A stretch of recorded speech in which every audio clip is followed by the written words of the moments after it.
Hi everyone, it's Pat here. Happy Tuesday. It's a beautiful sunny day where I am, and I trust you're enjoying the day no matter what's going on where you are.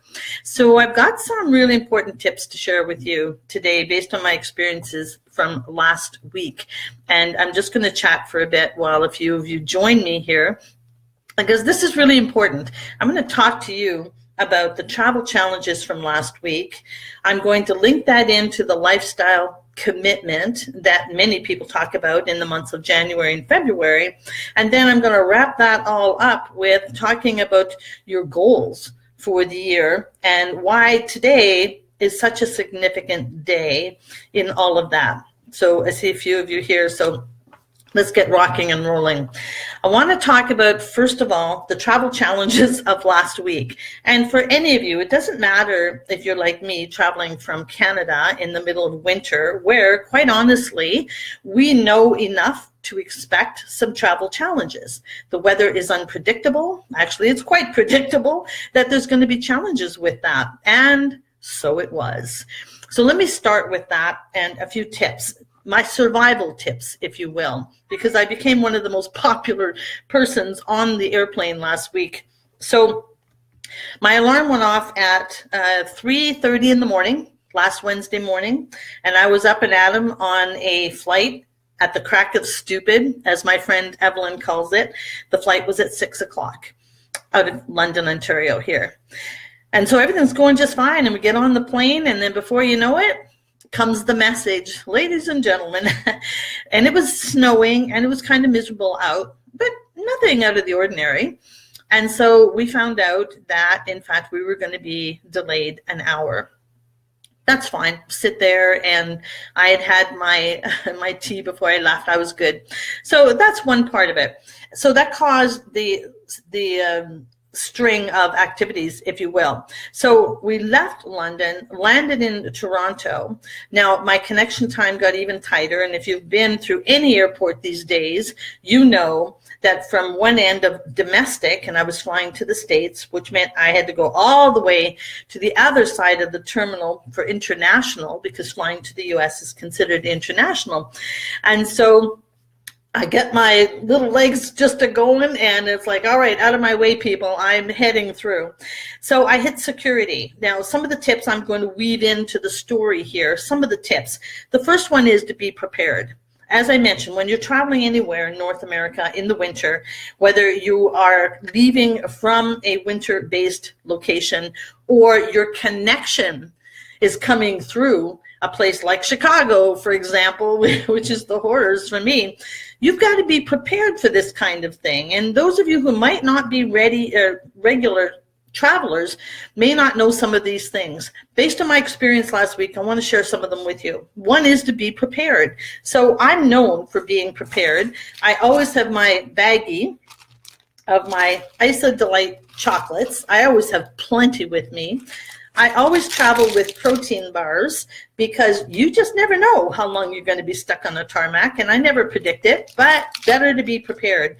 Half a bar is a snack, a whole bar is a meal replacement. So you see, I'm good for a day. And of course, hydrate, hydrate, hydrate, always. And here's the interesting thing. When you hit security, traveling across the border, things like fruit and nuts, which typically are great snacks to have with you, are not allowed across the border. They will take them away from you.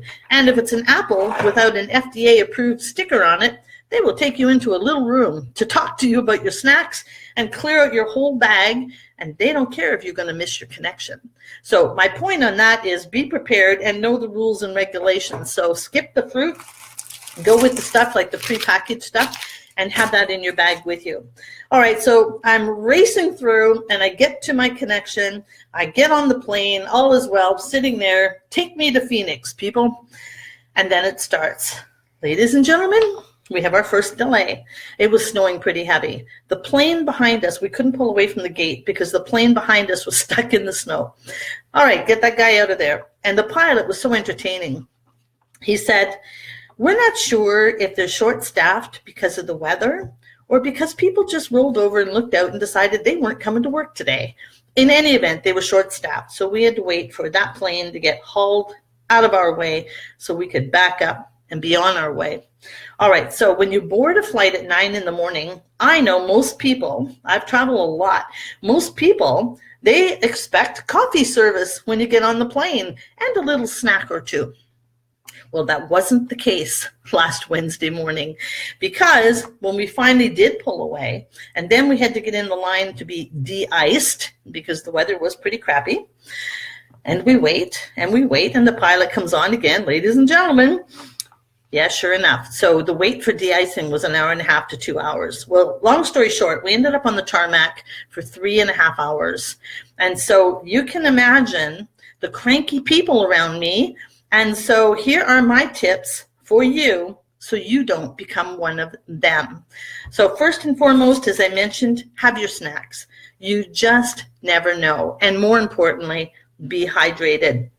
Now, what happened was it was a full flight, and in my row, I'm in the window always, and the gal in the aisle seat, she was obviously pregnant, and I would say 6-7 months, if not more.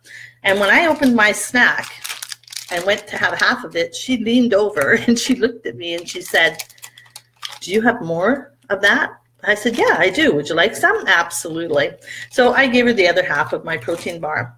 Her friend sitting behind her tapped her on the shoulder and said, "Could I have half of that half?" Well, before you know it, I'm doing my Isagenix promo and saying, "Hey, for those of you who could use a snack right now, these little chocolates will fill you up for a short period of time." So I'm handing all of those out, and I have a happy crew around me. There were screaming kids on some of the other aisles. So my points to you is stay calm. This is going to happen. When you're going to travel, don't expect perfection. I'm going to share that and move it on into a business perspective here. Don't expect perfection. It doesn't exist anywhere, and weather is beyond their control. So the second tip, the first one, be prepared. The second one is be nice. Be nice to people. Those poor airline attendants, they took a lot of crap and a lot of flack on that morning. It wasn't their fault. And then when the pilot said, "Ladies and gentlemen, we've been waiting so long, it looks like we have to go back to the gate to refuel." Oh boy, you should have heard the crowds. Really, the pilot was just sharing information in our best interest. So be nice when you're traveling and the circumstances are beyond your control, and to be prepared. Now, the other part of the be prepared is to make sure that you've got your phone charged, fully charged. You have all your cords with you, and your charger is charged. I was on a flight that had no power outlet. And so in the course of all of this adventure, my phone died. No big deal. No big deal. Because the other part is I know how to meditate. I meditate twice a day. So that's my third tip to you. When all else fails and there's chaos all around you, and it's going to happen in travel, it's going to happen in business, it's going to happen in life, just stop for a minute and meditate. Learn how. There are plenty of free apps to do that. So I highly recommend meditation. And then the next part of it, I wanted to share with you how my workouts fit in with all of this. First of all, I was very comfortable, very hydrated, so I could sit there comfortably. Also, it's not an excuse to dive into a state of despair and so on, so that when you get to your destination or you go back to the gate, that you fill your face out of stress with stuff that's not going to serve you well. And I'll speak about workouts in a minute too. Now, the other part of it is what I always do. My clients know this. I always travel with index cards. More importantly, the index cards with my goals on them. Why is that important when you're in a stressful travel situation? Because it keeps you calm and it keeps you focused on what's important. Excuse me. I need some of that water. Share some of your tips with me. Those of you who are here with me, share some of your tips of what works when you have travel challenges. And so that's the travel part of it. Now I get to my destination, and it's easy to feel frazzled, to be frazzled. I had no power in my phone. I had to go find an outlet, which was in the ladies' washroom in the Phoenix airport, and sit there and wait until I got a green bar so I could get my Uber. And that was fine too. Now the first thing I do when I typically get to my hotel is to dump my bags, change my clothes, and go work out. That's really important. So for those of you who have set health and wellness goals for the year, as I mentioned at the start of this, today is a very important day. Today, February 13th, is the date by which, and research shows this, that most people ditch their goals. Their money goals, their health and wellness goals, their fitness goals, their relationship goals. The goals go out the window. Why does that happen?